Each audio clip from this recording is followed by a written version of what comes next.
Jamano Money Transfer Bureau de Change, your go-to option when it comes to money transfer.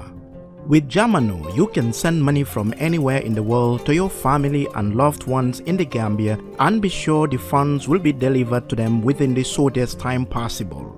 For your convenience, funds sent through Jamano Money Transfer can be picked from all the banks and multiple other financial institutions, including Ajib Bank, Trust Bank, GT Bank, Mega Bank, Basic Bank, Reliance Financial Services, and Approved Services. Visit our head office at Bruceby opposite AfricMed next to Trust Bank Limited or email us at info@jamanomt.com.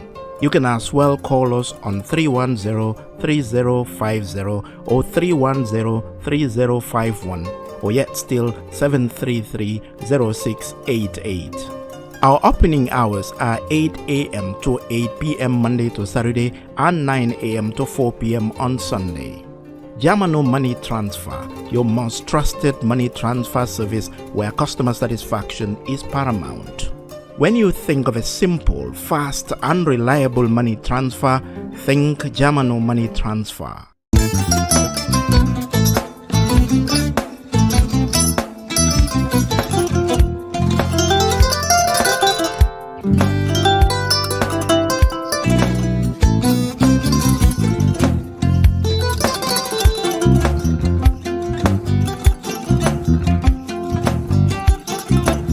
I get it. Albaka. Mbaka important. Yo, nga transfer la sto. Ya transfer la sto. Ha, code nyingi. Okay. What's Nsila ID soto. That's sorry. I get it. Bijan bro. Albaka. Mbaka. Bara Allah service o tariya. Mbare ki janna nun kunu bara tariya. Janno mi yona forest de bureau. Gambia tonkon na no mbari ya bere. Birim koyna fo kato. Bari si kodo kino kato ni fo bolong blabe to. 56 branches mola sota Gambia jam. Ha? Gambia kono ani Gambia bantala bankol. Nko kodo kiya bere to. Kodo sifa fo falindiro fo nyaadi lafta même na kodi to poto nin kodi maraw. Jannom number 1 di nyonta. Andum fana nata anoda enterprise sotale. Wolam nyindi ko domorol fana kol fana be firale de dadi mani domorol din fana beteat. Gambia dawda yalo ngam fa kendol sotale je. Wo moy o diat. Apelenta ni mo ka ni lafta nyelen kendol e binaji. Yalo bu kanyi la ko la baraka ba. Yalo ndel ciosano lo. Abaraka.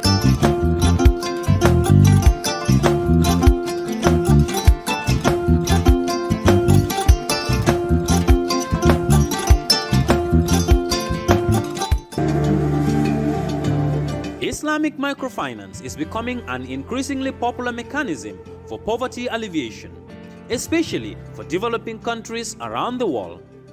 This microfinance service adheres to the principles of Islam as a form of social responsibility. Yona Islamic Microfinance is the Islamic microfinance of choice in the Gambia, trustworthy and reliable. At Yona Islamic Microfinance, we provide savings products, current accounts, financing products in conformity with Islam. In addition, Yona Islamic Microfinance also offers local and international remittances, takaful fund, management of zakat, management of awqaf, trading and investment, and building of strategic partnerships to bring financial services to the doorstep of the poor with donor projects, madrasas, youth organizations, women groups, and farmer organizations. Make a choice with Yona Islamic Microfinance today. For more information on Yona Islamic Microfinance, call 377-2151 or 9832-151 or visit Yona head office at Tipa Garage, Bakote, or visit any Yona branch located countrywide near you.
Jamano Money Transfer Bureau de Change, your go-to option when it comes to money transfer.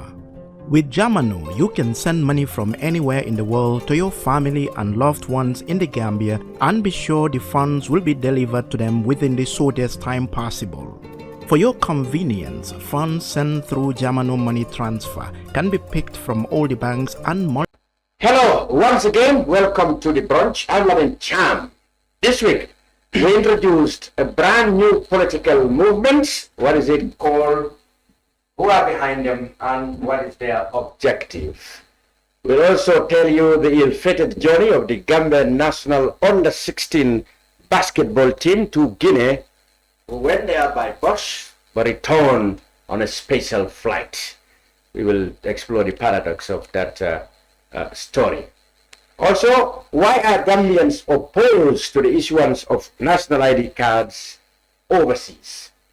And we will catch up with developments in the National Assembly, where the 2024 draft constitution was rejected as parliamentary inquiry into the Russian oil saga starts. All this in this edition of the Brunch. So welcome once again, wherever you are watching us from. Good. With me in the studio to do that is Ousainou Allen. He is the leader of the new political movement that we talked about. Hagi Suwaneh, or Suwaneh, the man with too many surnames. He is part of the group that calls themselves Gambians Concerned about ID card issuance to Gambians abroad. Last week they held a press conference where they explained why they think that the practice is definitely another way of election rigging. Hagi, of course, we have to remind you, is also the youth president of the opposition United Democratic Party. Sait Matty from the Civic Society is with me. He's going to be my able assistant as we explore all that. And we are expecting to be joined on the line by an official of the Gambia Basketball Federation. Like I told you, that is the body that's responsible for the team that went to Guinea by bus and returned by special flight. Gentlemen, welcome to the Brunch. Thank you. Good. We are all going to listen to this new political movement that we talked about from you, Mr. Allen. What I know is it's called Nafa, N-A-F-A-A, Nafa. In Mandinka, of course, you know what that means.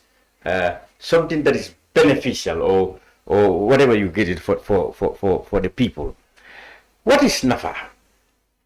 Bismillahirrahmanirrahim. Thank you, Mr. Cham, for the invite. Thank you to Kerfatu for hosting us. I'd like to also greet our fellow panelists and the Gambians at large. NAFA is called National Alliance for Accelerated Advancement. National Alliance for Accelerated Advancement. So all the letters are represented in NAFA. Yes. Okay. And if you'd like me to dwell on the history, it emanated from a group of Gambians concerned in the lead up to the 2016 elections. Because we've traveled a little, we realized that when there's regime change, lots of interest groups come together with the sole intention of perpetuating the extractive nature of whatever regime was there or their own ill intent. And from all indications, there was going to be regime change. If you're an observer and you've seen how politics work, we felt that Gambians needed to really be vigilant and put our ideas together, but also to prepare ourselves for what is to come, because there are things that are called critical junctures. We had one when we were accorded Republican status. Okay. We had another one in 1994. This was supposed to be the third critical juncture in our history, in our recent history as a country. Yes. We felt we missed the first two, where we should have been able to define who we are, develop structures, government structures, or develop developmental plan that reflects who we are as a people.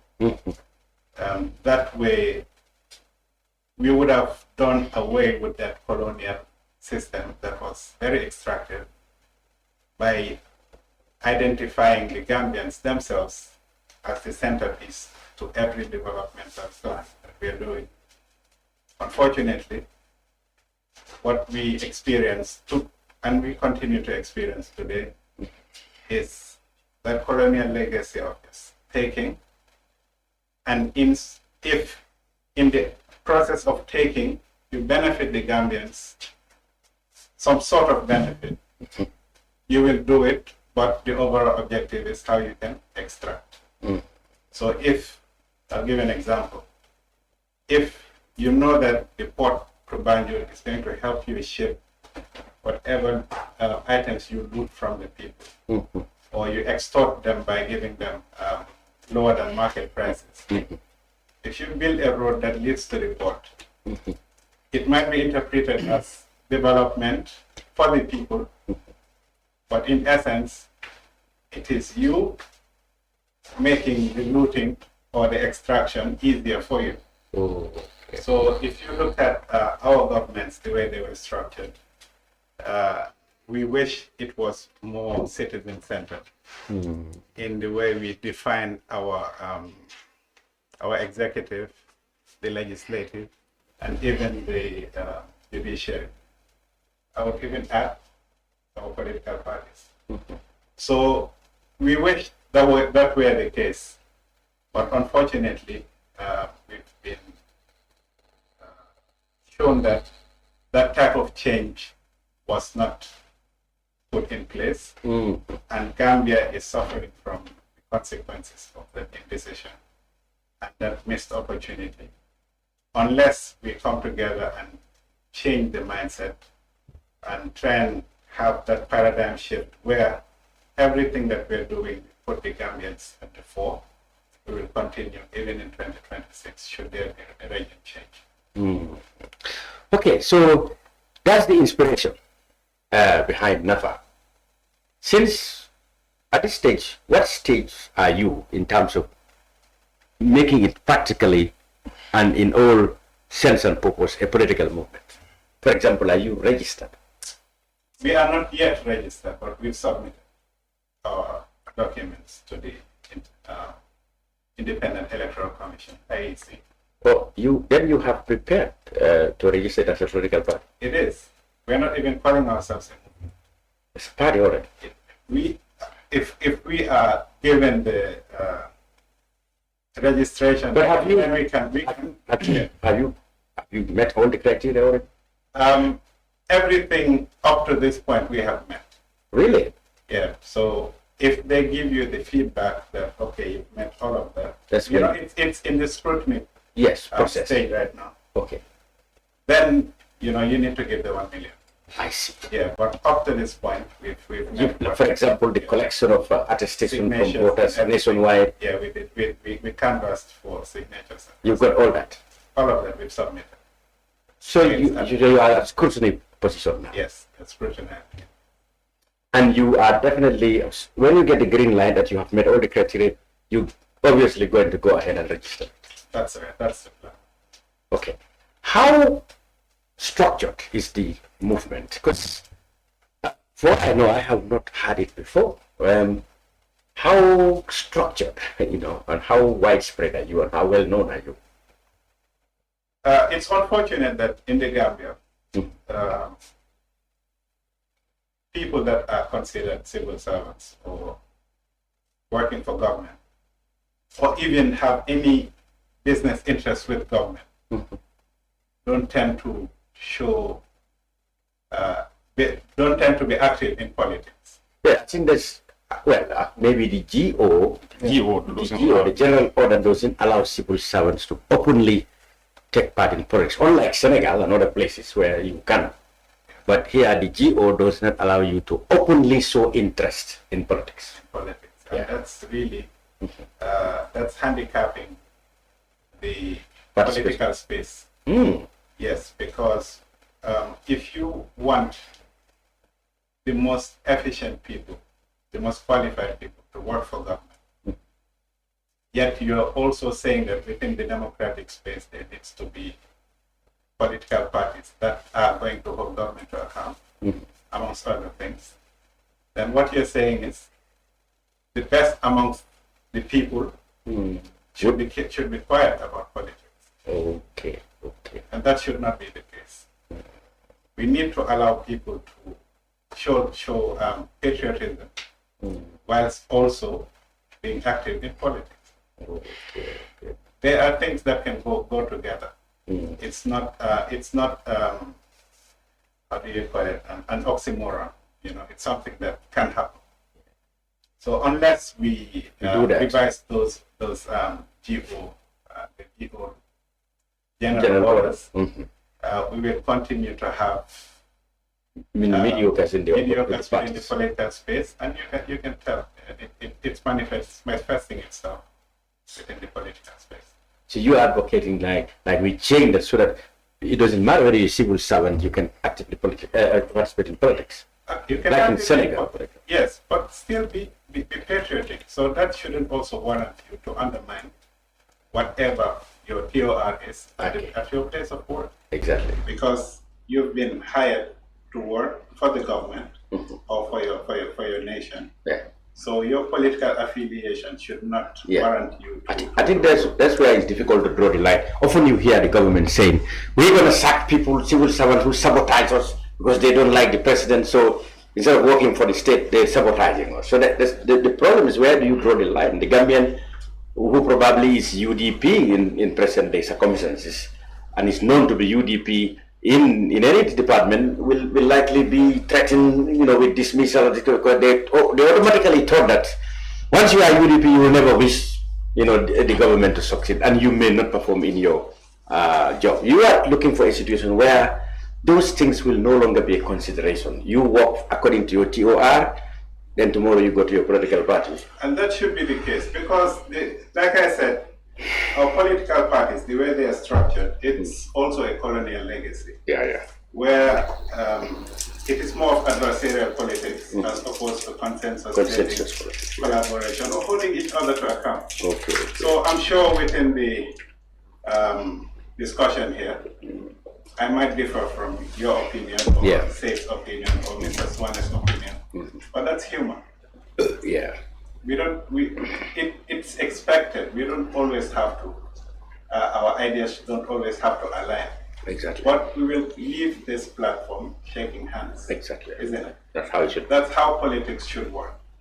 So we shouldn't utilize politics to also hinder people's progress or people's success within the Gambia, because otherwise it's only those affiliated with a political party or with the ruling government that will benefit for the term period of that government, and that hinders economic progress of the country. And inclusion. Yes.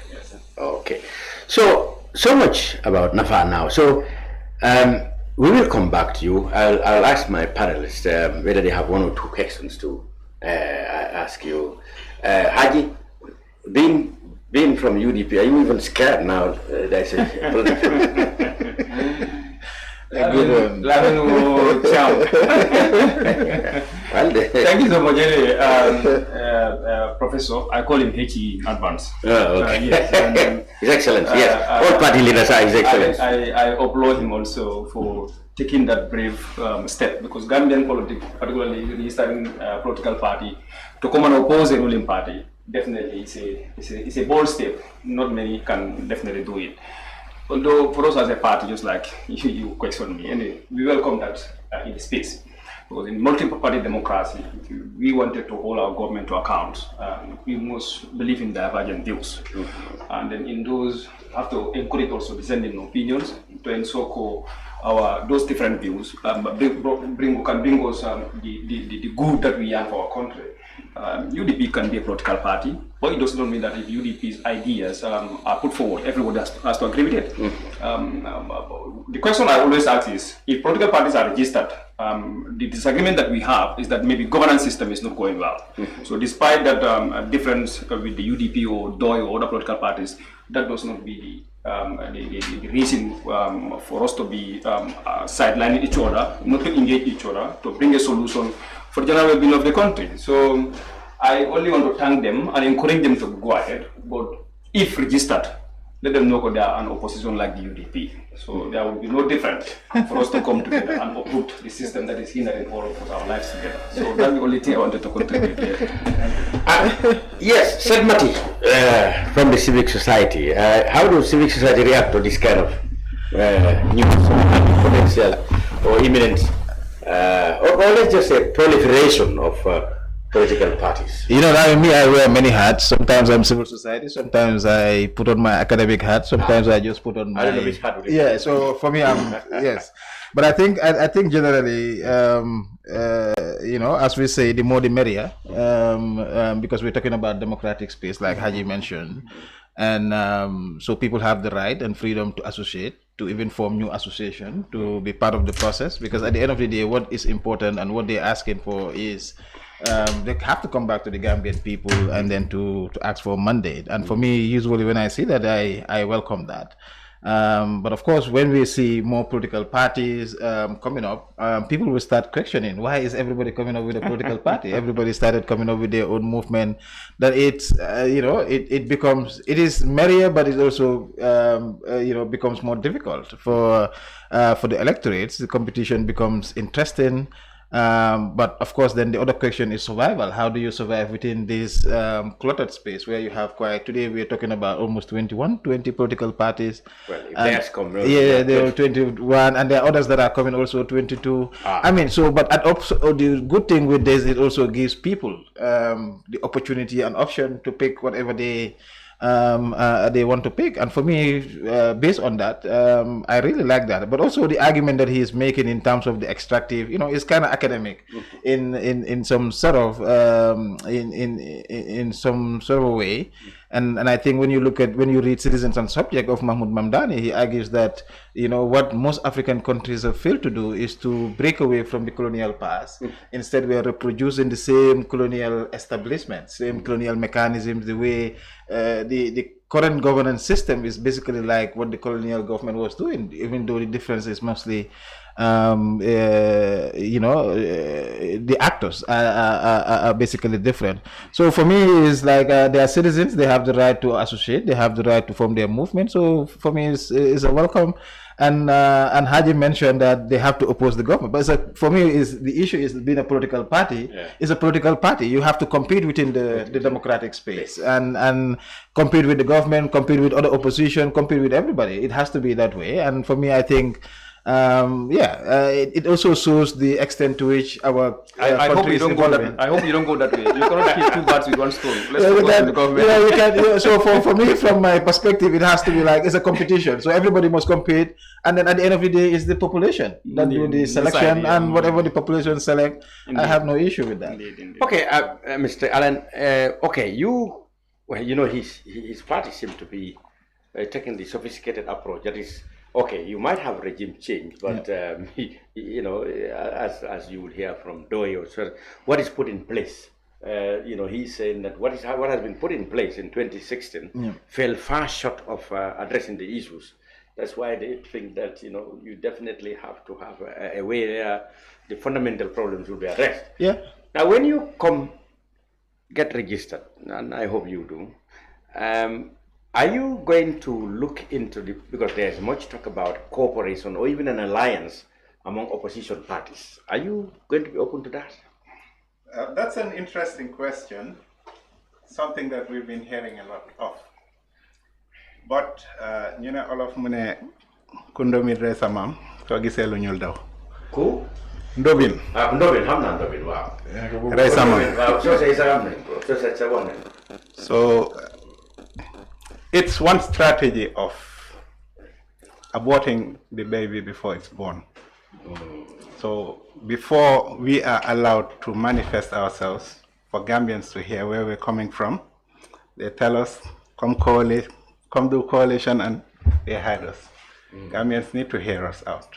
Okay. Because we feel that if we wanted to really hide behind a political party, we wouldn't have registered a political party. It's too strenuous, too much stress. But we are going through it with pride, with pleasure, because we know we have a solution that is lasting, that will transform Gambia. We feel the ideal coalition that Gambia needs today is coalition of the sovereign common Gambian. Those with the voters' cards, those who are not affiliated with any political party, as well as those who are affiliated with political parties. If Gambians decide that we need regime change, we need to change the status quo, it needs to be unanimous. And that unanimity should not be led by political parties, political actors. We've not seen much of their benefit since they started prior to our independence. I'll give an example. Waxtu nawet lañ nekk. Rainy season time. Political parties, some of them have one person in the community who is an ardent follower. They might even want to fight their relatives just because of their political party. If that one person was encouraged by their political party that these waters that are laying stagnant on the roads need at least a passage where it can roll off, so you can have the blind person can actually walk without help. The child going to school can walk across without help. The person with the wheelchair can go across without help. This person would have made it their duty to do what is necessary to fix those roads. This is at least some form of patriotism, isn't it? If the political party had 20 people, members within a community, and they had this mindset, then it would have been even more than that one person would have done. Then you have political parties with 200 people within a community. Some with 2,000 people, some with 20,000, some with more. So we've not seen political parties actually promote patriotism. What they promote more is how we can be at each other's heads more. When you listen to the forums, it's about who's more antagonistic, who speaks the loudest, who says the worst thing to your opponent than the rest. And that's how you get the views, isn't it? So we need to build a different type of Gambian, the Gambian that is productive. Do we have political parties who encourage Gambians to show up to work on time? Don't take what's not yours. Be patriotic. Be disciplined in what you do. Be innovative. Look out for your environment. Try and think outside of just what is the common narrative. Look at things that needs to be improved within society and work towards that. If you need help, the political party can come towards that help. I'm not zeroing everything that they've been doing, but I feel that they fell seriously short of where we're expecting them to be. So you made an interesting point. He said that the crusade of a regime change, and I think this Gambian activist in South Africa, Jagan, he said similar things. And I think that was a scenario we had in 2016 when everybody's resolve was to get Jammeh out. I mean, he said the building of opposition alliance should not be left with political parties and politicians.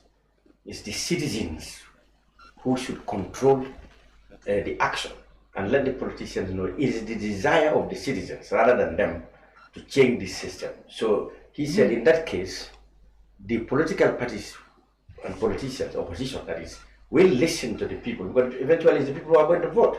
So if the people dictate how you going to, come together for a purpose, he said, according to Jagan, that is what will work. Then okay, the UDP said, no, we're not going to have any coalition. We can do it on our own. When you know definitely, you cannot get everybody on board.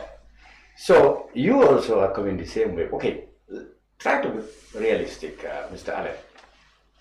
Being new on the terrain, you can't, instantaneously win over a lot of support. So you may be required at some point to join, hands with some other forces in order to maximize the gain of the position collectively. Don't you think that's not possible? You don't consider that? It is possible, but we just wanted to chart your own way first. No, we wanted to reverse the trend. Okay. Rather than a coalition of political elites, political parties, political actors, let it be a coalition of sovereign Gambians joined by the political parties. So you mean let the people lead? Let the people lead. That's the scenario. After looking at the reality of the Gambia today, we need a bottom-top approach. Isn't that's similar set to the opposition coalition in 2026? Yeah, and it's also idealistic in a sense. 2016. Yeah, 2016. Of course, you had the people. I remember the Kemo Bojangs and others because I kind of wrote my thesis on them, the role of young people and how they, kind of mobilize. But not the mobilization was more forcing. Like I remember Keba Jifang writing a piece that young people meeting at MDI. That if there is no opposition unity, they are likely not going to vote. That was sort of And so after that, what we saw is coalition unity, and even at one point, Halifa mentioned about how young people were pushing for that. But I think these are good ideas, great ideas, but they have to be tested within the wider society. It's a proposal as well that needs to be looked into. Because eventually one of the things, as much as we talk about Gambia, and the situation of Gambia, I also strongly believe that people are increasingly free. And when you have free people that are able to associate, people that are able to go wherever they want to go, then it becomes a matter of choice. And people's choices might be, okay, we want a UDP coalition, we want a UDP-led coalition, and therefore people should come and join UDP, or we want, all those different kind of proposals that are there. But I mean, who are the people? For me, usually when people, especially politicians, when they talk about the people, my question is, who are the people? Is the parties not for the people? Are the already existing political parties not for the people? Because the people that organize themselves in those ways and say, okay, we want to contest for political power. You have civil society. Civil society is also about the people. But our interest is not, we are more like a pressure group, not one that seeks to win political political positions and the like, but we are part of the broader process. But then, so if you want to put us all together, then you're putting different interests together. So what will be the interest of political party to see a regime change? What will be the interest of others to do that? So for me, these are all questions that I feel need some sort of clarity, or maybe kind of thinking. And of course, what Jagan was pushing for a new political wave, a new political agenda, and I think I see the similarity. And sometimes we have that debate. I said, this country, is the way the people think in this country. His piece is asking for citizen pressure. Yes. On politicians. So what they has put forward is being deleted. Rather than being psychophants all the time. Eventually, it's the people who are going to vote. Indeed. So if you read the mood, of the people, you're likely to form an informed opinion as to what direction are they heading. In that case, the politicians will be forced to act and do what the people want. So that's what he's trying to say. But okay, we'll come back. But I wanted to just add a little of what he's trying to put forward. Patriotism don't come from politicians alone. It's a collective responsibility for all citizens, like Sait Matty is saying. Like civil society organizations have an interest. So what he's saying here, building a borehole or involving in community development, or even putting warning against your party members not to make sure that their hands are dirty into collecting something that they don't own when in government. I think parties has been doing, particularly UDP. You could remember a rally form in Busumbala. Hechida was putting this forward, that he's warning all UDP members who are serving in government not to touch anything that doesn't belong to them. Because tomorrow there will be accountability. You are put there to serve the public, not your interest. He put this forward. And as a party also, we encourage, because we know that as a political party, we don't collect taxes. But what we wanted to put forward is to encourage citizens to involve themselves into community development, such as drilling, digging a borehole for your community. And that has forced a lot of our members to come up with associations. That is not a partisan association. You go to Badibu, you see the old Badibu Association. You go to URR, you see the Sandu Development Association. And even our MPs who serve and did not win re-elections, they are continuing that trend to ensure they have delivered some kind of services to their people, even if they are not in position. Just to make them believe that you can serve your country, your people, even without being in position. So this is patriotism that the party has been. Myself sitting down here, I've been involved in drilling more than 7 boreholes. I put forward advocacy to reconstruct or rehabilitate mosques, even build new mosques for the community. But we will never start on camera to mention those things, because we don't think it's part of our mandate. It is something that we want to contribute to the society, but it has nothing to do with our political mandate. Our mandate at opposition is to hold government accountable, to ensure that we promote citizens being informed to do or to make informed choices or decisions when you come to elections. And provide alternatives. Exactly. That is the policies that we have. To ensure when we are there, what is happening there like this, we will bring this, and this is going to impact your life positively than what is happening there in terms of corruption, agriculture, economic reforms, security reforms, even constitutional reforms. So the reforms he's talking about the regime change, this is where Gambians fail at large. Because you cannot say that Gambians just only make change in 2016. No. Gambians change with objective.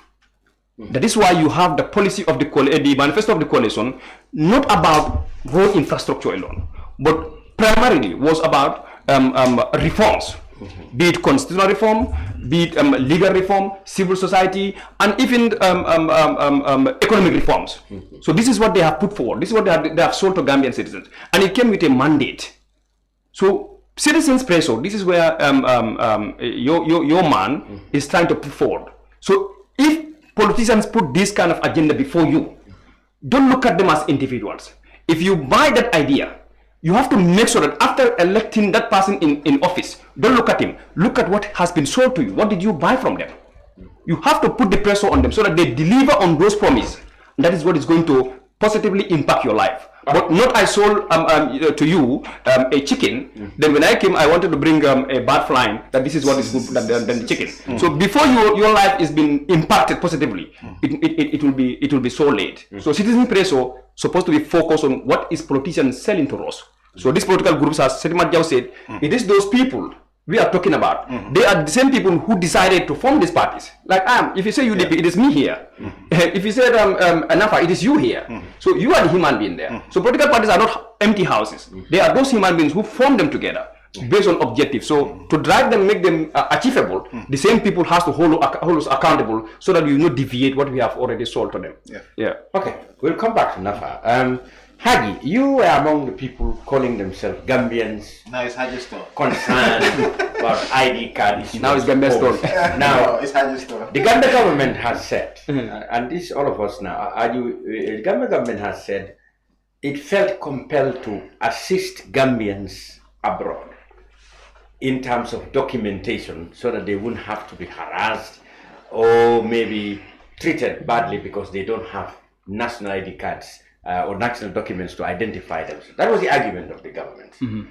Of course, people also said, well, you don't issue ID cards to people outside. They need passports rather than ID cards.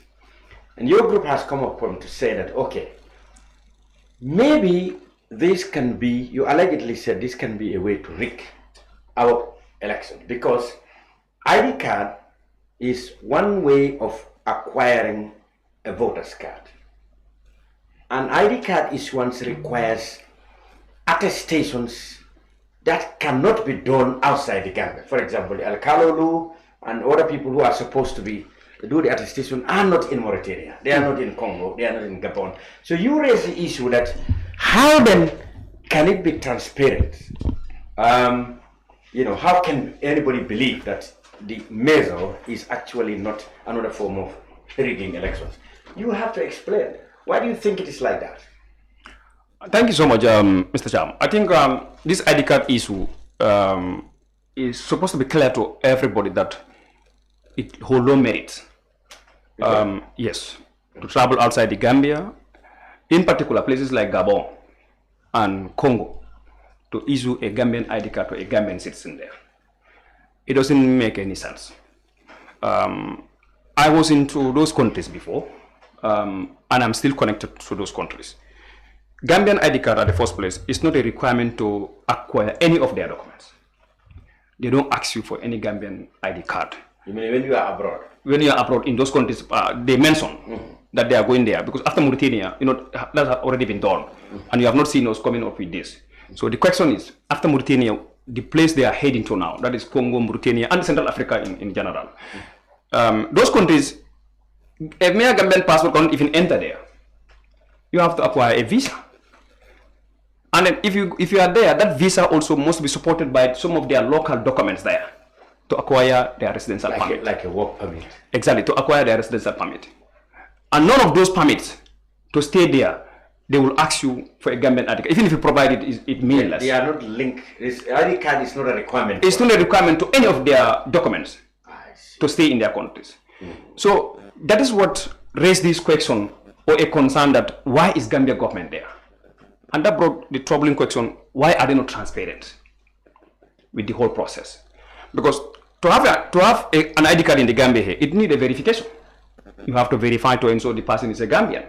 And nobody can depart the Gambia here to go to Congo or Gabon without having a passport.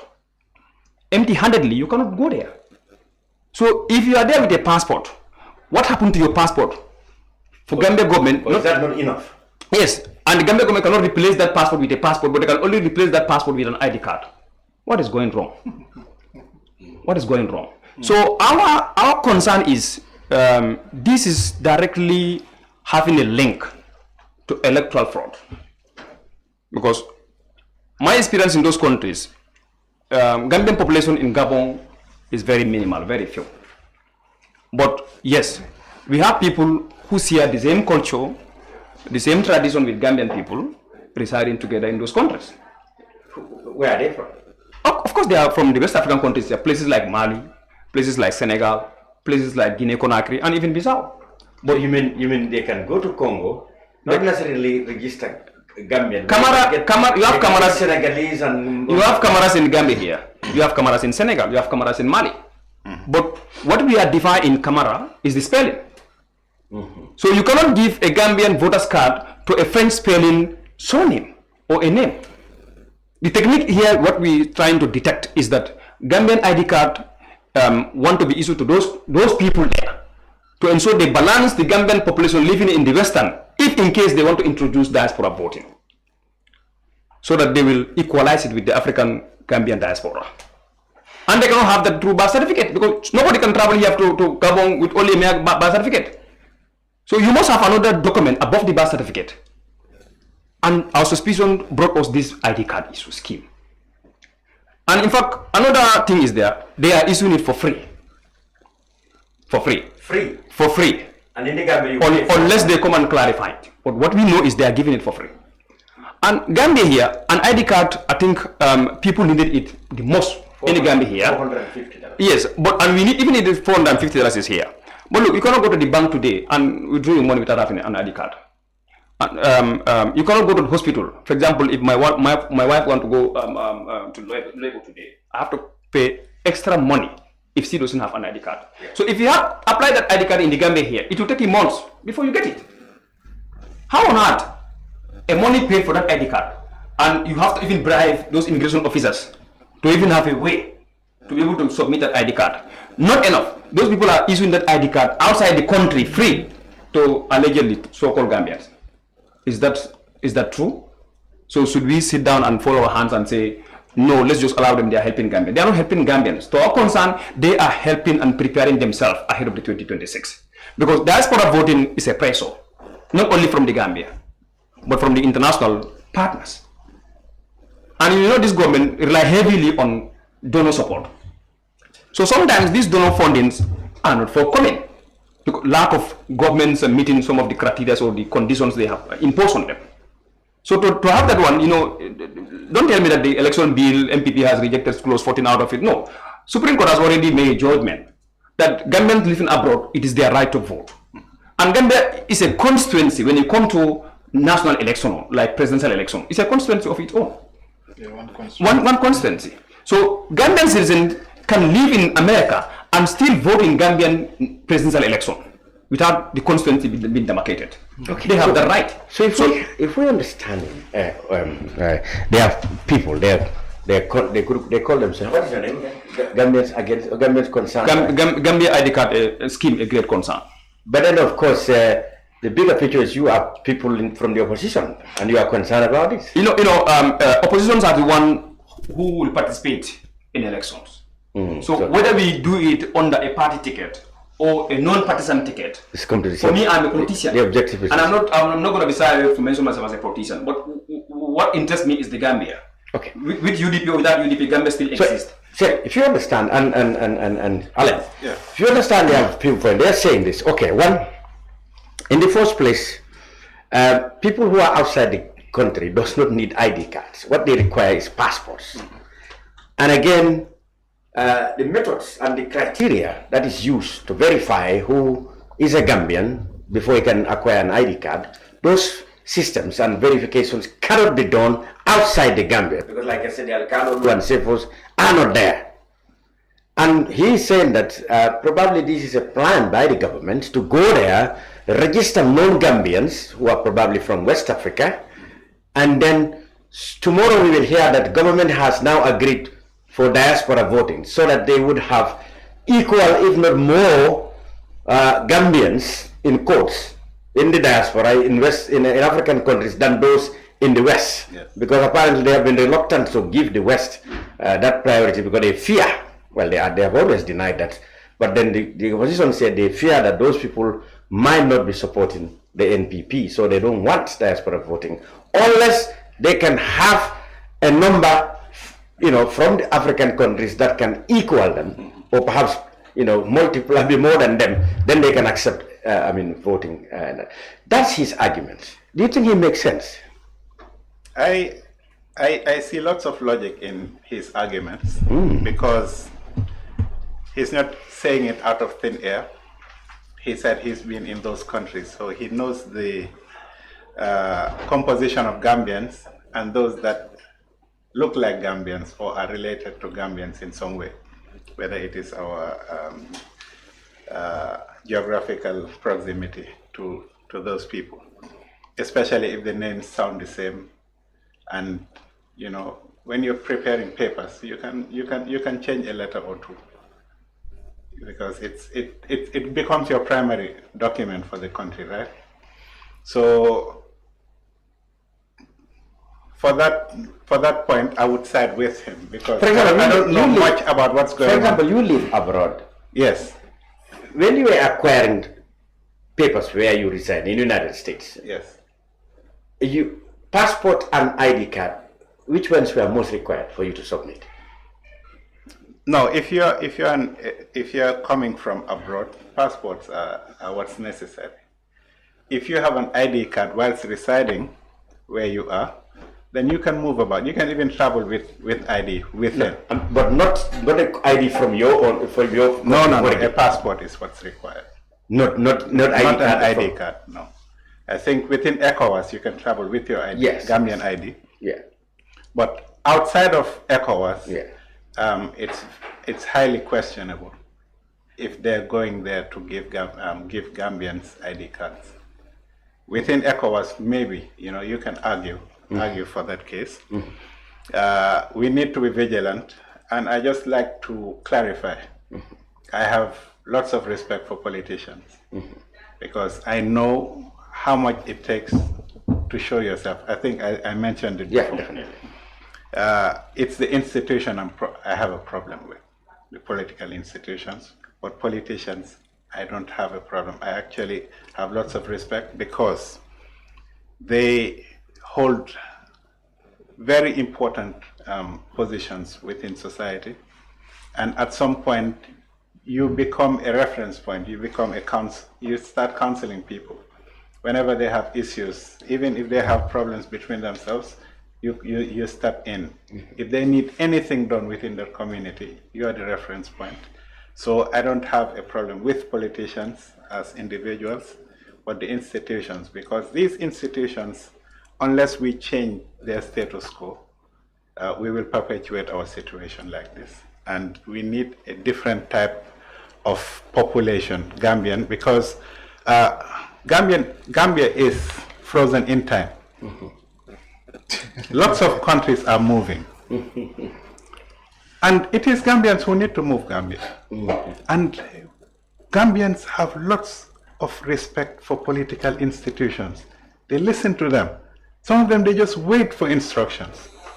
So I feel very bad if I don't see that desire to direct them towards a certain direction that will actually uplift the Gambians to a different level. That's only my concern. But with regard to this ID card thing, I can understand if it's within the context of ECOWAS, because within ECOWAS you can travel with your ECOWAS ID card. But doing it outside of ECOWAS is highly questionable. And Mr. Suwaneh and his organization, they are highly welcome to keep that scrutiny going.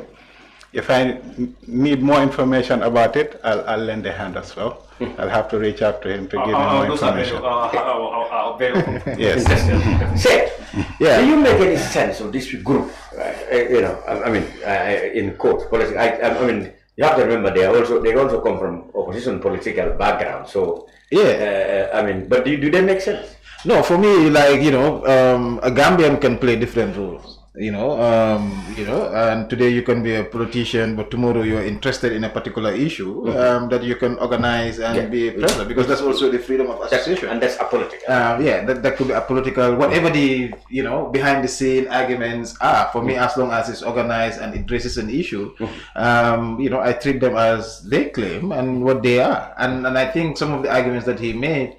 And I think the starting point, he argues that it has to be transparent. He talks about the issue of transparency, and for us, from a civil society perspective, this is where also we have to come from and say that, when you do certain things, especially within a politically charged environment, it has to be clear, it has to be looked into, it has to be very visible. Otherwise, tomorrow we can organize election and everybody start blaming the IEC. This has nothing to do with the IEC for now. But everything can be back to them. But and so whether it is true or not, the public perception and the way they see these issues, it could be like that. I could understand when they talked about Mauritania before, and recently I saw in the news that ID cards are no longer relevant in Mauritania. So for Mauritania, one could understand because of the incident, and we had a whole delegation that went there, and all those issues, were very clear. But then next minute, when you start talking about another countries, it also raises, serious concern. And I think those are the things that he's also raising. So for me, there needs to be that transparency, that there needs to be that clarity for people to understand why they're going to issue ID cards in other places. Is it that ID cards are relevant? But of course, when it comes to the issue of election, that's why also I want to ask, because don't you need passport also to register for voters card? Yeah. Anyway, an issue of a passport. When you come in terms of let's say Congo and other countries, to change a Malian passport for a Gambian passport would be a bit complicated. But when it comes in terms of election purpose, you only need an ID card, because the passport is not going to be helping you to change your status in that country there, because you already have an initial passport there, that is a Malian, or I'm sorry to use the word Malian, it's just a sample, or a Senegalese passport, or a Bissawian passport. But the ID card could only be used for the purpose of having you here, vote for our interest. But for the passport you have as per your origin, that can be used for your movement in that country and other transactions that you might need in that country. So this is what brought the suspicion. But and don't forget, a minister wants to, at the floor of the assembly, a minister of health, Dr. Sait Matty. Yeah. And he confessed that Gambian ID card are abused to an extent that it is now harming our medical system. And that is how he exactly. Because the medicines that are both for Gambians, the size of our country is not only benefiting, but 30% of it is going out of the country because of those Gambians. Those people are having Gambian ID card while they are not Gambians. So an MP from Senegal has confirmed that his village, in his community, his constituency is now turned into the Gambia. Because anywhere you go, you find a Gambian ID card there. And I also came from border villages. I know how it works in that area. They will have Gambian documents, purposely, maybe for clinics and for election matters. But when you come to transactions in Senegal, they use their Senegalese documents. But how do they got those documents? It is all the politicians who facilitated it for them. They will go there and use their CAFO leaders. They will gather them together. On that leader, then they will issue them Gambian attestation or birth certificates. These people have a bunch of birth certificates, a bundle of it. They move it. Yes, I've seen it. Not been told, but I've seen it. So, you know, when we raise this thing, we are not raising it because we are going against the government. But we are seeing a replica of a system that we all fought against. The environment cannot be like that today.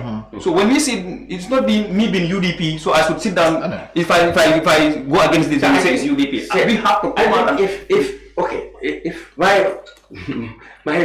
my independent analysis is this, if they, I mean, Swaibu Ture was here. Swaibu Ture he raised similar concerns. He said, since ID card is another criteria of getting voters card, then wherever it's been issued, it should be transparent. He said they should channel it, and he will ask his executive to channel this concern to the inter-party committee.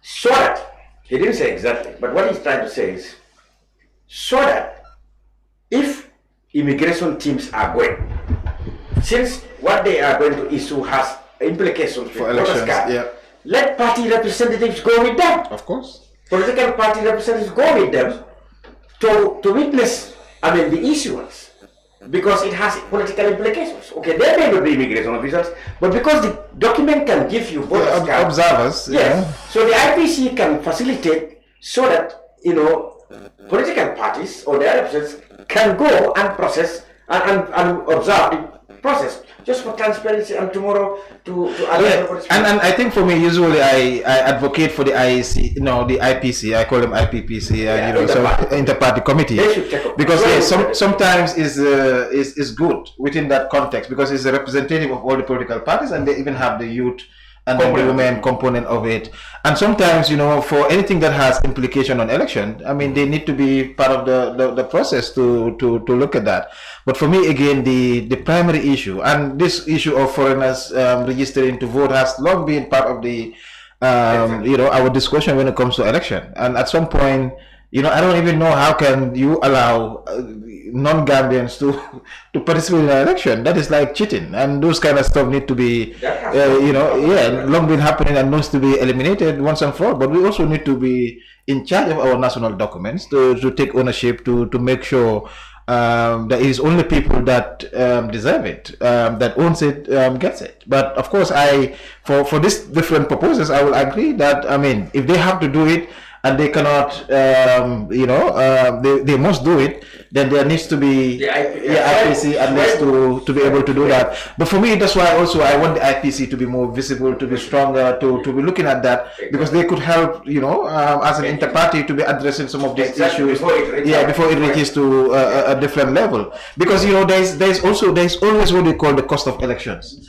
and the cost of election is not always about the money that you spend in it, but the different elements that are being put into the conversation, and eventually the blame will go to one institution, the referee, when the referee has nothing to do with it, and at some point then it becomes problematic. But in our context, we know that these are things that need to be issued. But I'm always happy to see Gambians organizing and raising issues, because this is also the call for our democratic dispensation. And for me, I'm always happy with it, no matter what the issue is. It is about raising awareness, it's about engaging publicly for officials to come and clarify, those are important elements that needs to be encouraged. And for me, I'm open for all those kind of stuff. You know, I said this before in one of our previous program here. Yeah. That after Mauritania, you will see them in Gabon, Yes, Sudan, Guinea-Bissau, Guinea-Conakry. I said it here, and the minister did no mistake, but to indicate me. Like I said, Swaibu Ture of Doi said this should be an inter-party program. Yeah.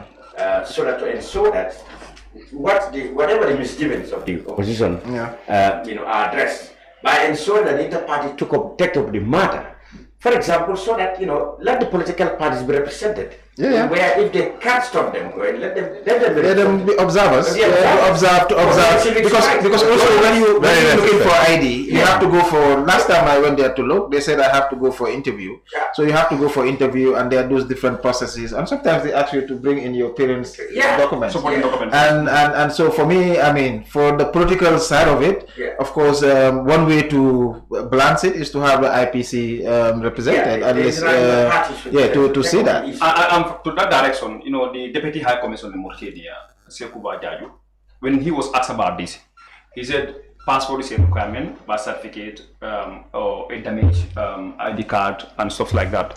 But even if you don't have all of that, this is what he had. Even if you don't have all of that, you can still come, because the immigration officers they are expert to be able to determine whether you are a Gambian or not Gambian. So it's because then you have to go through an interview process. They have to ask. I mean, some document. No, the issue you cannot even live Mauritania without any document. No, the issue is that cannot be. That's a non-stop. You can get lost. But the thing is, it depends on the institution. We have said that if a country has strong institutions, that will not allow themselves to be manipulated by the government they will be able to resist and do their job professionally.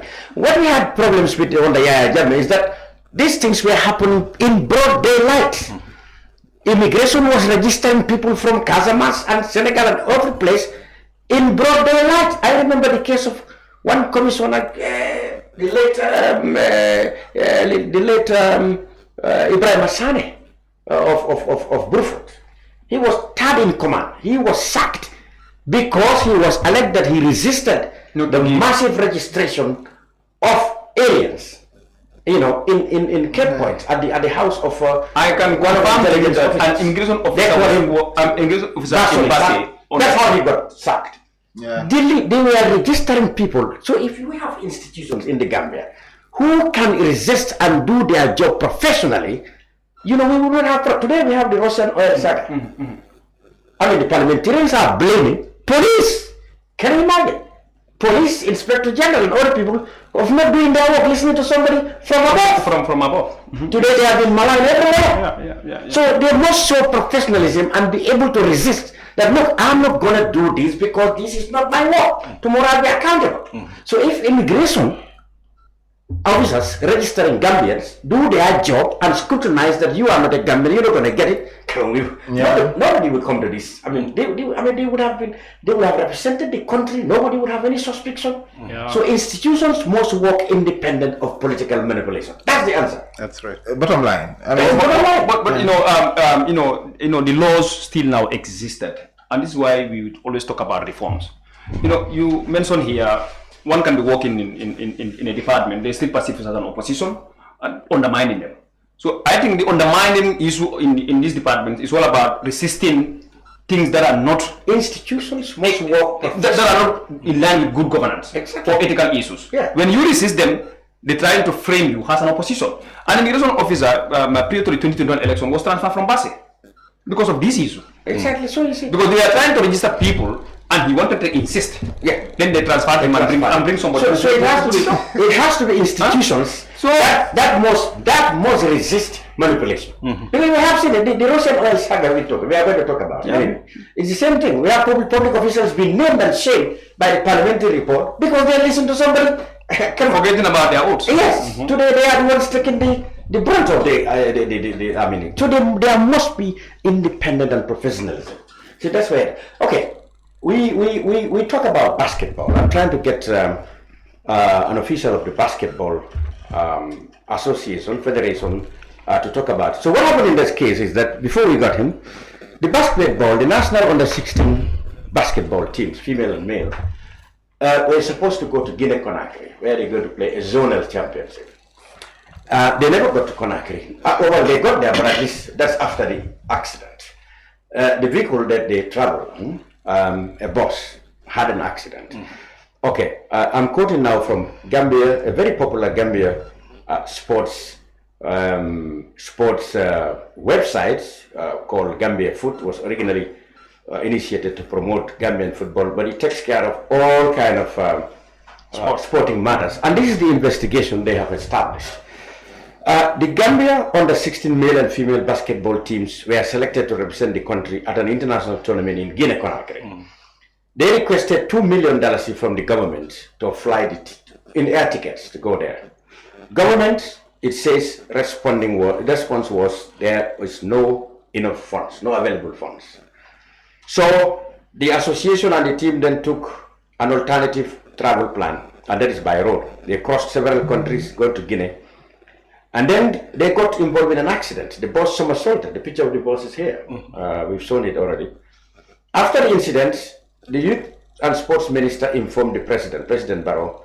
President Barrow then chartered a private jet to return the team and ordered medical assessments by the Ministry of Health. And the team arrived yesterday at the airport. I saw the arrival. There were ambulances, and I even saw wheelchairs at the tarmac, suggesting probably they anticipated their injuries might have been serious. We later received information that they don't suffer any major injuries.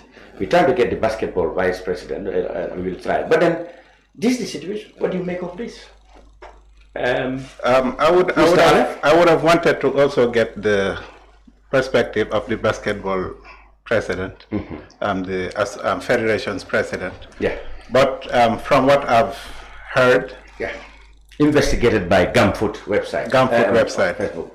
I think our governments need to take the citizens more seriously, because if it was a matter of an event that was to be attended by government officials, they'll never go by. Yes, they will not go by. Never, even if it's in Dakar. Yeah. They'll never use the road. And these kids, I don't think they're asking for per diems or anything like that. They're just given their budget for their sustenance and their travel to represent the Gambia and to raise the Gambian flag high. These are the problems we face within the sports sector. All right, we have Nongo Kamara now. Okay. He is the president of the Gambia Basketball Federation. Mr. Kamara, welcome to the brunch.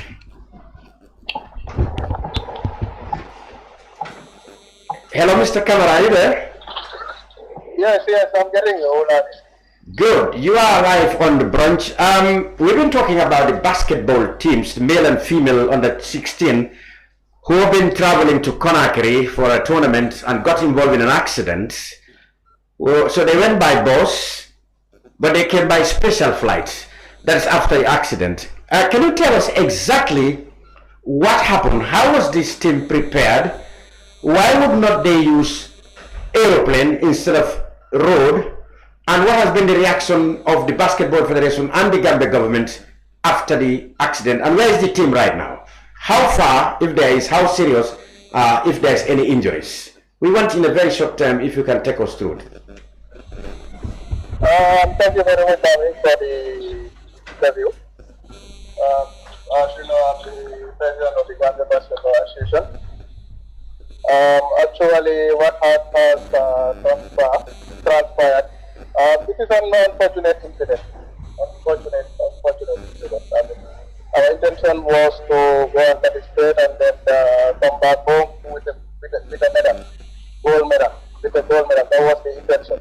But what has actually happened was not our intention. And initially, the proposed venue was in Senegal, and then later on the venue was moved to Guinea-Conakry. So when the venue was moved to Sierra Leone, to Guinea-Conakry, we were informed by the FIBA zone to executive that now instead of Senegal, the tournament will going to be taking place in Conakry. So when that happened, then we contact the ministry through the National Sports Council to give them the information. Then we go and sit with them. Then we discuss and then agree to participate in this tournament because we are prepared very well. And then later on we travel to Conakry, and then almost approaching to Conakry, that's where the incident happened. With a truck who was overtaking another one.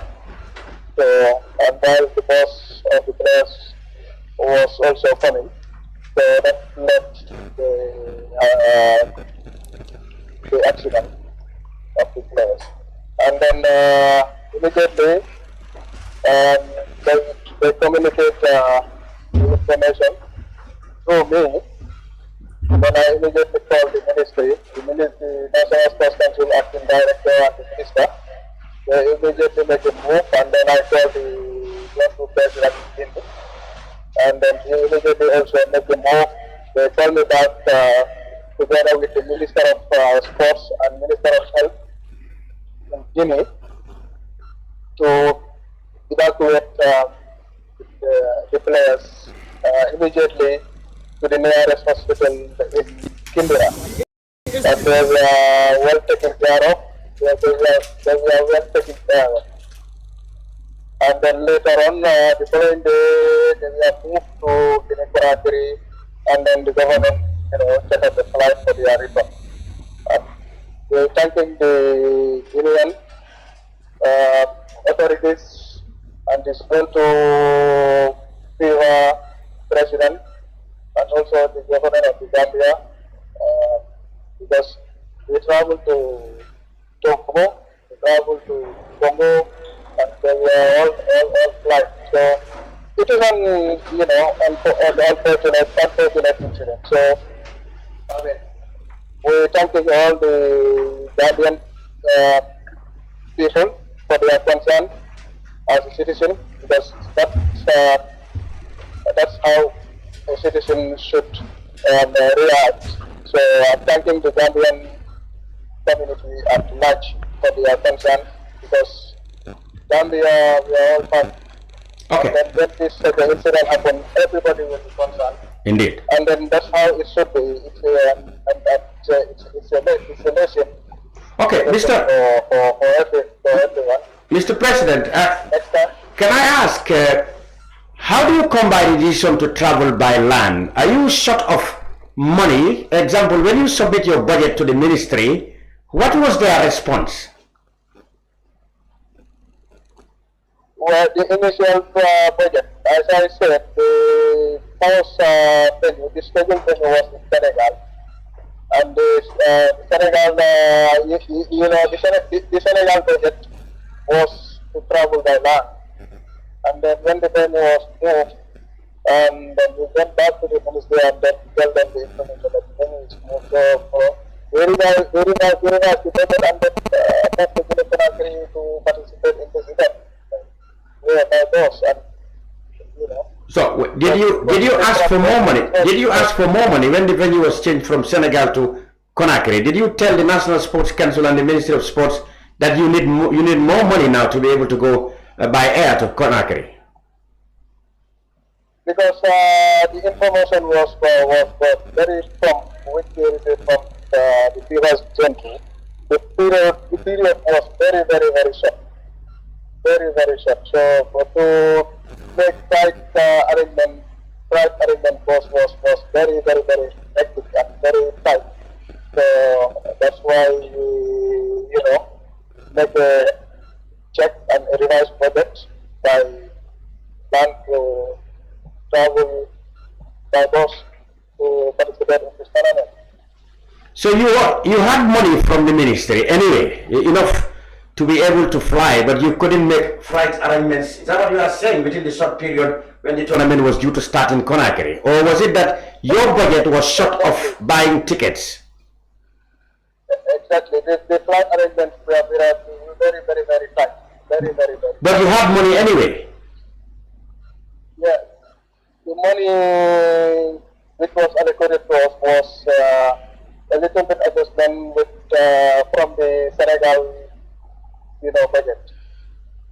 What I'm trying to say is, did you have enough money to buy air tickets and you did not because you couldn't make flight arrangements within the short time, or your budget was short to get all of you on tickets to Conakry?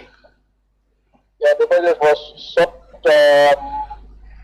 because we were checking flights within that 2 days to Conakry, and definitely it was very, very, very, very, very tight. Okay. Very, very, very tight. How serious are the degree of injuries to the players or the members of the delegation? Is it superficial? Because we saw ambulances and even wheelchairs at the tarmac when the plane landed at Banjul Airport last night. People were worried. Why do you have a lot of ambulances? A whole medical team mobilized, and we even saw wheelchairs at the foot of the aircraft. For me, when I saw all those ambulances, because I was communicating with the authorities in Guinea throughout the day before yesterday, every minute, single minute, and I will thank the Guinean Sports Minister and the governor of that village, Kindira, and also the health minister of Guinea. I've been communicating with them throughout the period, and also the doctors who were taking care of the players. And, everybody was taking care of it. No major injury. We have only one fracture. This is our Secretary General, who had a fracture on the hand. But all the players, they are all within discharge. We lodge them in a hotel for them to rest and them to, release them to their families. But they are all now lodged at Woodpeckers. So they are in the country, they are at Woodpeckers Hotel here in the Gambia. Now what's going to be the fate of the tournament?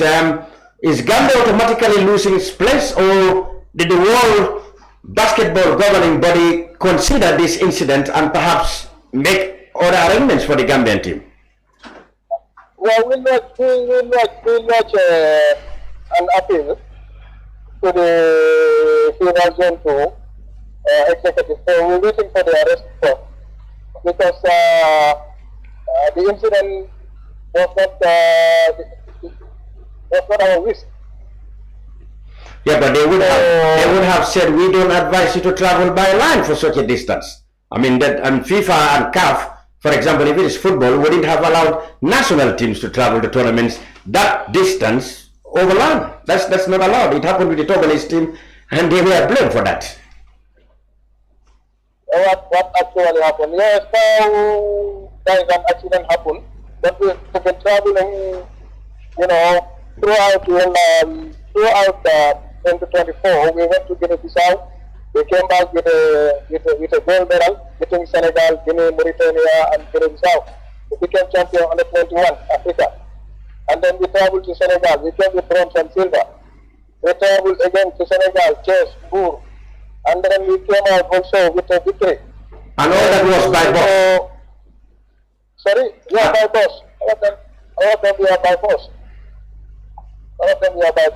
Except the Congo one and the Togo one. Those ones, they were flights.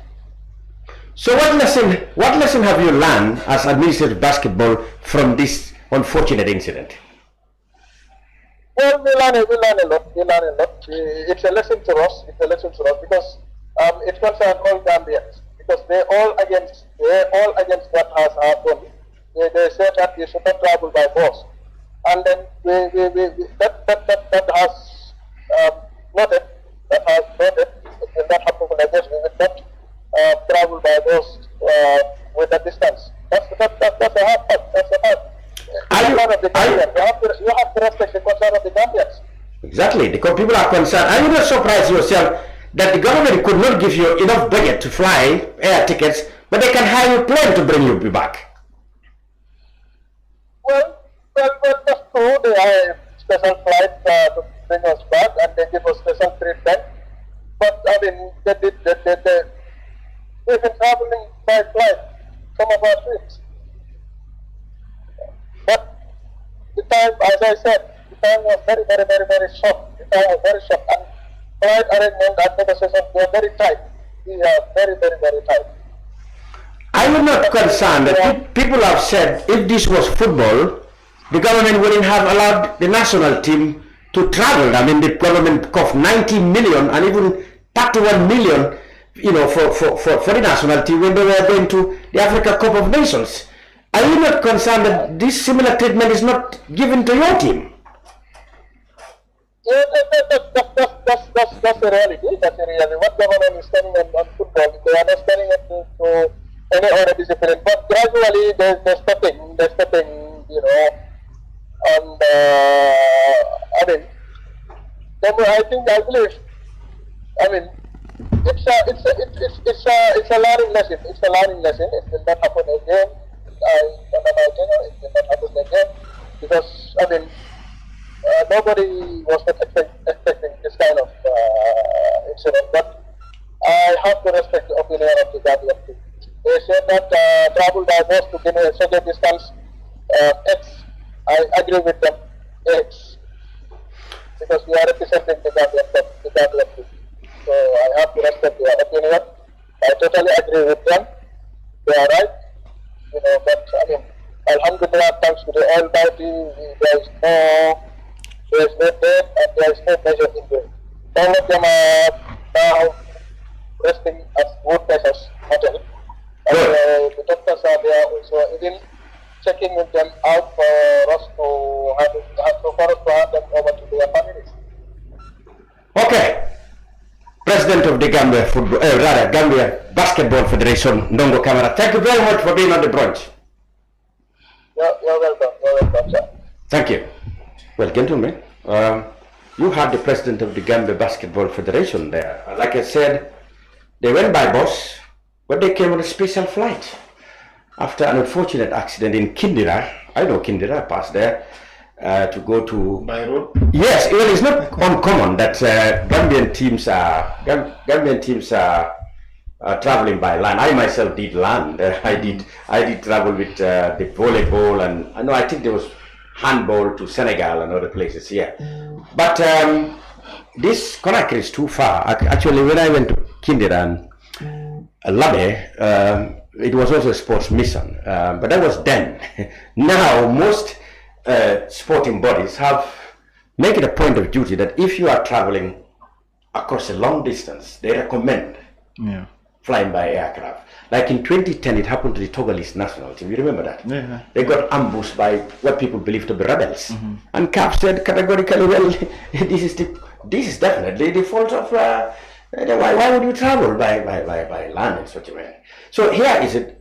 They asked for money. Apparently, he's trying to say that the initial venue was Senegal, but that was changed to Conakry. They came and they had to work on a revised budget. They went to the ministry. At first he said they had flight problem, but he later admitted that the budget was he wanted to be diplomatic. Yeah, he wanted, I mean, you know the football federations. That's why we wanted journalist perspective. But he's trying to say, well, yes, I mean, the budget was short, but then even if the budget was there, flight arrangements would have been too tight for them to make it in Conakry in time for the tournament. But what do you make of it, Mr. Allen of Nafa? Yes, having listened to him, you could tell there's some degree of he's reserving certain sentiments. Trying to be economical with exactly sentiments, yeah. Which is understood because he's a president, he's got a mandate which is time bound. And unless he gets the full support of the oversight bodies within government, he might be deemed a failure.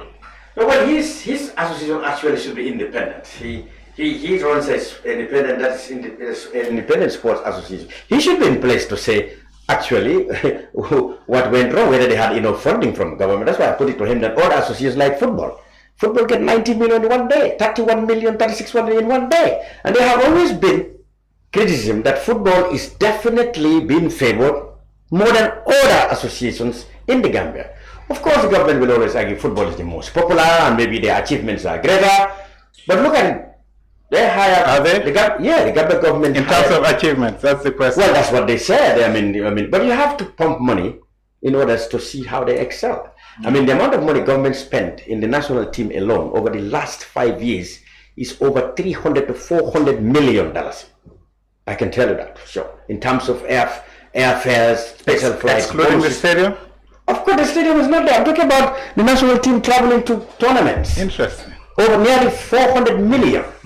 These people need 2 million to go to Conakry. Almost $400 million. About that? Almost, yeah. Yeah. No, I'm not talking about the stadium. I'm talking about airfares. We are close to 300 million. Interesting.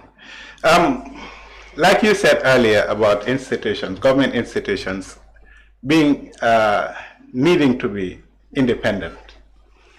That doesn't mean that it doesn't mean if the government is subventing you or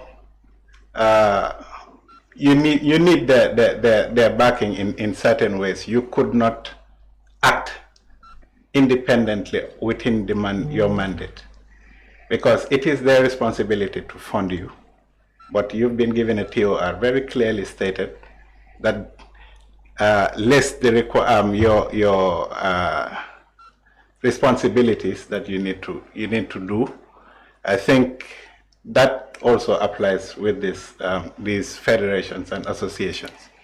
If they are dependent on government for funding international programs like this, that doesn't mean that they should not stand their ground to demand, because it is the responsibility of government to promote sports to a level that will be competitive.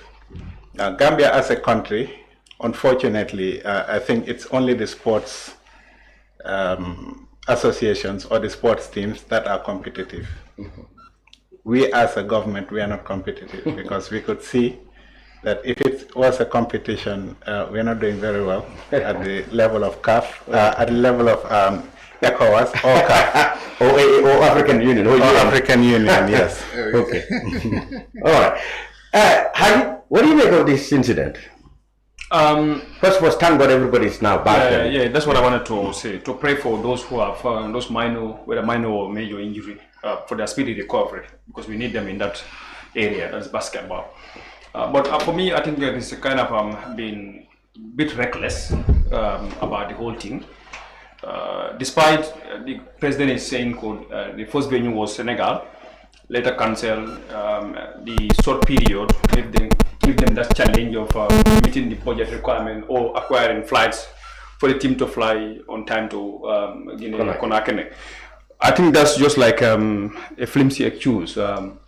Anyway, if the president can hire a special flight within that short period, I see no reason why if they prioritize having the team to be landed via air or through air in Guinea-Conakry on time, I think they could have met it. But it was not a priority. That's how I see it. And that has affected us, not only that the players are injured, but also the team performance to sail the flag of, or to raise the flag of the Gambia in terms of basketball tournaments has been definitely dragged backward, because the team could have performed in this and the country could have definitely raised a flag of gold or any other medal for that matter. But government is not prioritizing sport at all. Even football, for me, I always say they are not prioritizing sport. Oh, they've got a lot of football. To me, they are not. Sport today. Not for football. They spend a lot of money. In comparison to others. Oh yes. Compared to others. I'm talking about the generality of the issue. Young people like us, we are the one who knows sport. If you talk about employment today, Mr. Chan, you see, if we as a country, when we prioritize sport, there could be like sport tourism between Gambia and other countries. Yeah. This would have impacted positively on many people's life, including us, the young people, instead of taking the back way to Europe. Even the young people whom I knew, they have the sports skill, and they are in Europe today, they are not suffering. Most of them are into these football clubs. So sport is an area, I think... If you ask me, I would say if they diversify, because like I said, they committed a lot of money to football. Yeah, but Yesfield is not enough. Diversifying, no, Yesfield is not enough. Including giving support to as many disciplines as possible. If not equal, but at least... Mr. Cham, Gambia at 50, Gambia at 60. But already they only one independent stadium, Gambia at 60 years. Yeah, okay. That's only one independent stadium. So anything that, this kind of issues, anything that miss infrastructure is a non-starter. Yeah. So this issue of Guinea-Conakry, for me, the government is reckless. They don't take them seriously. The sports ministry, whether the sport ministry, generally government.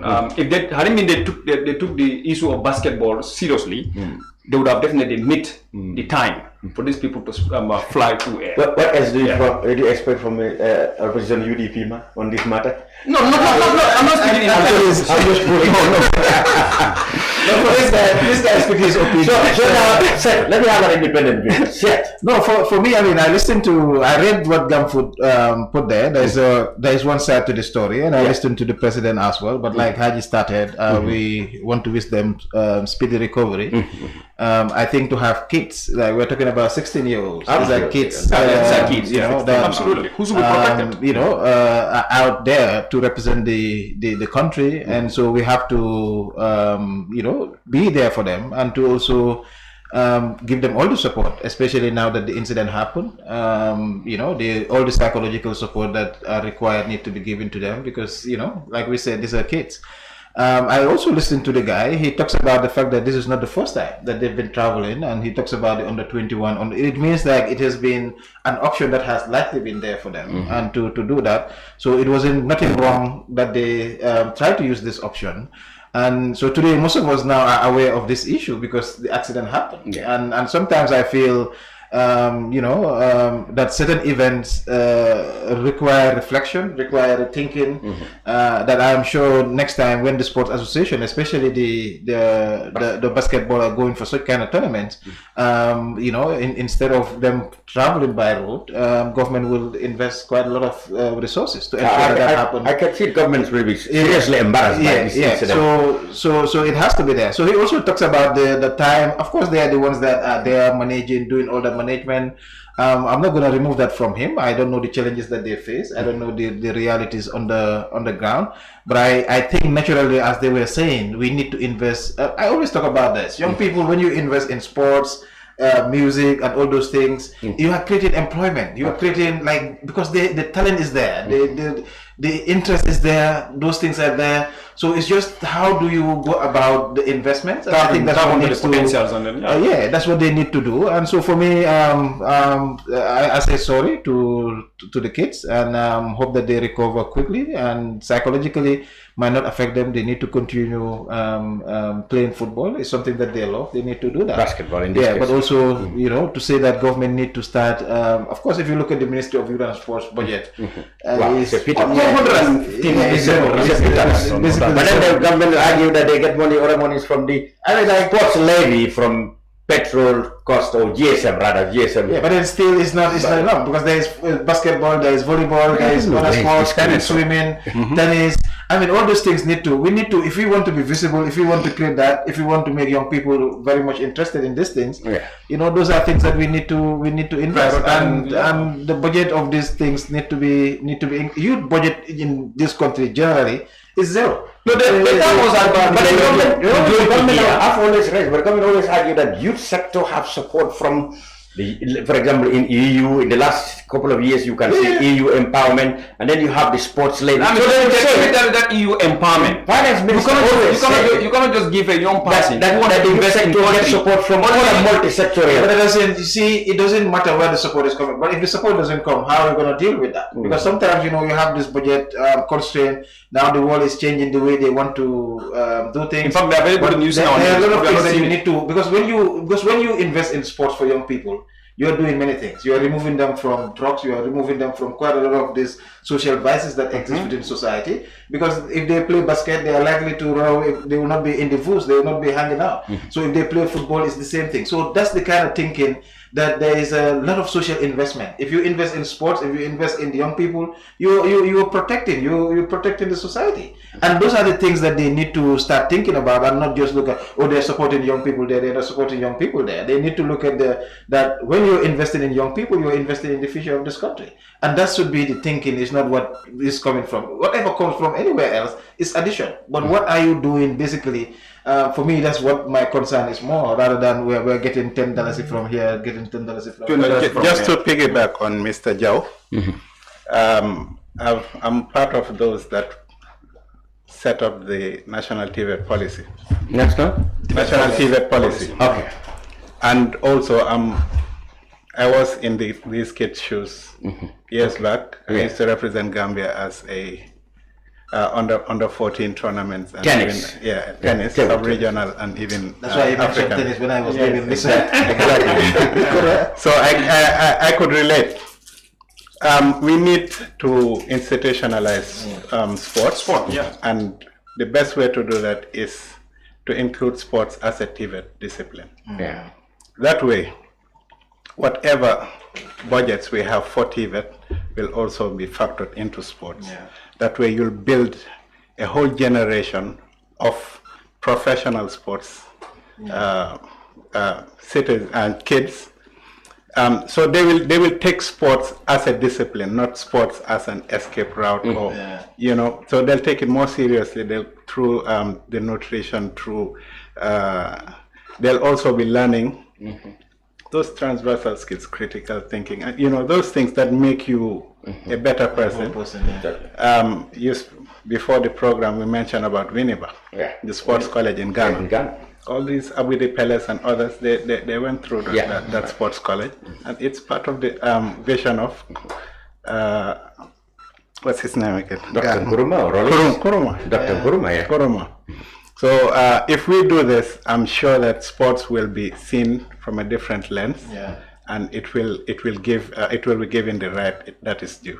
Yeah, they just see it as fun. Like, I mean, that's what investment. Fun is that's not fun. You have to think about the money aspect. That is true. The Gambia, when it comes to arts and music, arts and sports, the attitude of the Gambian was that this is just for play. Yeah. In fact, that's why Senegal overtook us a lot, because we were told that we had better musicians. Even Senegal. Yes. The setup. And we had a lot of football talents and basketball, cricket. Lami, just look at music. How these young people are filling stadiums, because people want entertainment. They're investing money in there, but the ripple effect. It's not only the artists that make money. The orange seller makes money. So we need to start understanding the radio and television. So there's an economy around this, and that economy is what we need to understand, and that's why this whole sport, academy or college has to be. Actually, when it comes to, from experience, I think the government, definitely, to be honest, have committed a lot to sports, but then it is one-sided. I've always said that football, because of its fast, demanding development and maybe success over the last couple of years, we went to Africa Cup of Nations twice. Perhaps this has galvanized government to commit more funds to football than anywhere else, and that's a common criticism. They give more money to football than any other discipline. And I think they should try. They start thinking from this incident, try to commit, a lot more funds to these other disciplines. I think it is more reactionary than structured. You see, so you wait for someone to tell you, we have a tournament there. Do this. You start scampering for resources. But it needs to be structured. Same way a government provides its institutions within government provide their budgets ahead of time. Leading to the end of the year, so that it can be scrutinized and discussed. But in this country, it's the smallest. No, but in the country is also everything is hand to mouth. They wait, they collect, and then everything. That's right. For example, the government, when it is institutionalized, like what he's saying here, that will help government to plan ahead of events. That's where the problem is. And it will be factored in the national budget. And that's why I told you we are even spying from 5 point. Because the challenge is, even if you project it in the national budget, you can budget. But you don't get the funds to do that. The funds getting the funds. That's the problem. We are taxing. You will say the minister of Youth and Sports will tell you, okay, We have got to get a sports levy, yes, from the... No, but the sport levy alone, how many in this country? But when you get that, it all goes to the Ministry of Finance, and government does not sit on that and wait there. It's spent it on other places. And then you have to go, scavenging when they start to go. And the sport levy is coming from the... I'm interested in these politicians, how they're going to reinvent the entire economy. Exactly. No, it's not difficult. So the minister, it's not difficult. The Ministry of Sports will have problem accessing the funds that are supposed to be. Sports. That's very Mr. Jao, to me, it's not difficult. It is based on how government prioritize its investments. Look at the airtime, like this sport levy he's talking about. Each credit you bought, 37% is deducted from it. Diverted to sport. Money. If it is allocated to sport. How many million is that? How many people are buying money that's a credit here? And they are deducting that from the credit in the name of sport levy. Exactly. So, but and then it's not entirely they cannot directly put in one corner only for sports. That's what I was interested in. But that's what he's talking about. When it is institutionalized, that will help the Minister of Finance to bring this in the budget, and the National Assembly to make a scrutiny to ensure the money is put at where it's supposed to be. But if you don't plan it, you don't have any direction about it. You only sit down and wait a demand. Sometimes when the demand for you start planning to sometimes even if the ministry wants 15 million, the Ministry of Finance will say, well, we don't have the money for that. So that's a problem that the ministry will face. You see, every state needs to think about how they make money and how they spend the money. So I can tell you this. We are talking about spending, but the earning capacity is also, and there is no advertisement also for sport, because sport generates extra money from So Mr. Jao, that's not happening in the government. That's why I'm interested in the question, because for me it's one thing. There's a political economy question that I'm always interested in. No, it's important because if you now institutionalize TVET, in Australia they make more money from tuition fees than in oil, and they have lots of oil. Like foreign students. So if you institutionalize it, doesn't mean that you will continue subventing it, but you will have institutions that will attract lots of fees that are collected, and it will eventually you can levy that one.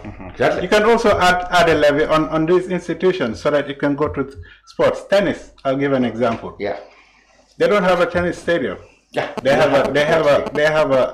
have tennis courts within the stadium, but they don't have a dedicated tennis stadium. They don't have a Davis Cup team. You have all of these things. Then you have other sports. You have satellite competitions. Let's say Gina. That is why even athletics suffered. When the stadium has been renovated, athletics suffered. Exactly. So someone like Gina Bass you have a calendar that for the entire year. What would have been prudent is for the government to ensure that Gina Bass is active the entire calendar, as long as her body can accept it. They book it for her. In advance. They don't need to be giving her cars, land, facilities. What she'll make from these competitions will buy her own land and other things, and buy her own vehicles. And she has many compatriots in various fields, even in athletics itself. No, we need to invest for that. So they are having money, and if that money is there, I think alumni. No, for us, then how do you say our 5 points? No, for us, there's something we say. That's why I say I cannot support politicians. They all think alike. It's the future of the country. So for me, everybody is okay. No, what is missing there is what I always said. Is citizens to stand on their feet after electing leaders, hold them accountable. Because you can say all these people usually they leave people. Of course, they leave people. Gentlemen, I think we have wrapped up our topics today. Well, I want to give the last word to Nafa, because being new, I feel that we still haven't exhausted all the program you have. What will be your next activity? Our next activity, actually, it's ongoing. Okay. It's ongoing. This is part of our activity. All right. Yes. Outreach. Talk to Gambians. Let them know what we're about. We don't underestimate any Gambian, because every vote counts. But it's not only about the votes. It's also about mindset. So we believe that we need what we call cultural renaissance. As a people, we have history. We are a civilization. It was interrupted brutally by colonialism, but now we've been told we are our own people. Nobody is imposing themselves on us. So why are we still stuck where we are? I think it needs reflection. It needs changing of the narrative. That's why when he said creative arts is one of those vehicles that you can sell a culture. And culture is not only about dressing in costumes and dancing for the tourists. Mm-hmm. Culture is what the person is about. Yes, absolutely. It's your identity, it's your diet, it's your environment, it's your religion, it's the way you comport yourself, and it's the way you react to adversity. It's a whole lot of things that define the person. Okay. So if we don't have it, if we don't have a critical mass of Gambians that can identify with the culture that is necessary to take us to a level where Gambia will be competitive globally, then we need to inculcate it in the Gambians. That's where political parties, civil society comes in. That's where creative artists come in, whether drama, music, or whatever they means they're going to use. So this is our cry, because it's necessary to have that economic sovereignty, but it needs to be accompanied or delivered by that Gambian. So that Gambian needs that culture that they'll equip themselves with, so that we can, together we can attain. We don't need all the Gambians. We just need a critical mass of Gambians who are aware, that want to push Gambia to a different level. And we need accelerated development, and it can happen. The world is moving, Gambia is stagnant. Unless we reverse the trend, we'll become a laughing stock. Hence, the name Nafa, National Alliance for Accelerated Advancement. That's right. Wow. And thank you very much, Ousainou Allen, the leader of the National Alliance for Accelerated Advancement, soon to be political party, which is only waiting to be registered and join the political landscape. You heard firsthand from the leader. And we wish you all the best of luck in this engagement. Thank you. I don't know whether I don't know whether UDP will wish you the same luck. Certainly MPP will not wish you luck. We just wish him all the luck for coming to join hands with the parties like the UDP to uphold their system. For here, the opposition should not be opposite each other. That's what they spend. All right. Thank you very much, Sait Matty, Hagi Suwaneh, and Ousainou Allen for being on the brunch this week. Thank you very much, gentlemen. And you over there for taking your time to watch and listen to us. We'll be back next week, inshallah. Goodbye for now.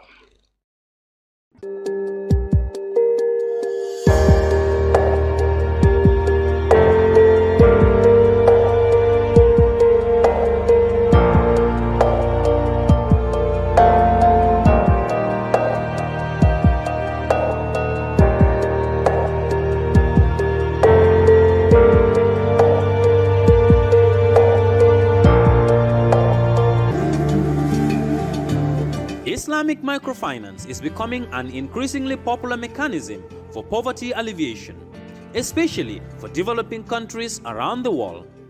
This microfinance service adheres to the principles of Islam as a form of social responsibility. Yona Islamic Microfinance is the Islamic microfinance of choice in the Gambia, trustworthy and reliable. At Yona Islamic Microfinance, we provide savings products, current accounts, financing products in conformity with Islam. In addition, Yona Islamic Microfinance also offers local and international remittances, takaful fund, management of zakat, management of awqaf, trading and investment, and building of strategic partnerships to bring financial services to the doorstep of the poor with donor projects, madrasas, youth organizations, women groups, and farmer organizations. Make a choice with Yona Islamic Microfinance today. For more information on Yona Islamic Microfinance, call 377-2151 or 9832-151 or visit Yona head office at Tipa Garage, Bakote, or visit any Yona branch located countrywide near you. Jamano Money Transfer Bureau de Change, your go-to option when it comes to money transfer. With Jamano, you can send money from anywhere in the world to your family and loved ones in the Gambia and be sure the funds will be delivered to them within the shortest time possible. For your convenience, funds sent through Jamano Money Transfer can be picked from all the banks and multiple other financial institutions, including Ajib Bank, Trust Bank, GT Bank, Mega Bank, Basic Bank, Reliance Financial Services, and Approved Services. Visit our head office at Bruceby opposite AfricMed next to Trust Bank Limited or email us at info@jamanomt.com. You can as well call us on 310-3050 or 310-3051 or yet still 733-0688. Our opening hours are 8 a.m. to 8 p.m. Monday to Saturday and 9 a.m. to 4 p.m. on Sunday. Jamano Money Transfer, your most trusted money transfer service where customer satisfaction is paramount.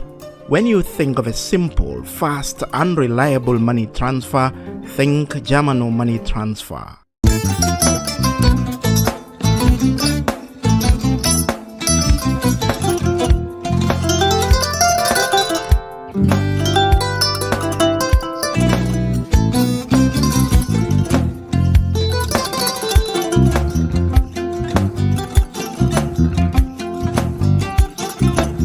I get it.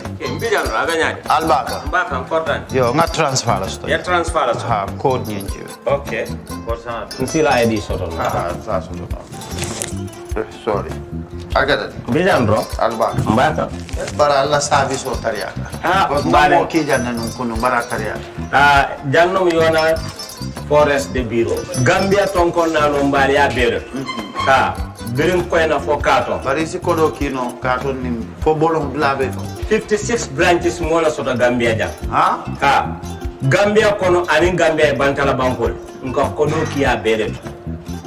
Kodo sifa fo falindiro fo nyaadi lafta memmen na kodi to poto nin kodi maraw. Jannom number 1 di nyonta. Andum fana nata anoda enterprise sotale. Wala nyindi ko domorol fana kol fana be firale de dadi manin domorol ni fana be teat. Gambia dawda yalo ma fa kendol sotale je. Wo mo yo diat. Apelenta ni wo ka ni lafta nyelen kendol e bina. Yalo bu kanyi la ko la baraka ba. Yalo ndel chosano lo. Abaraka.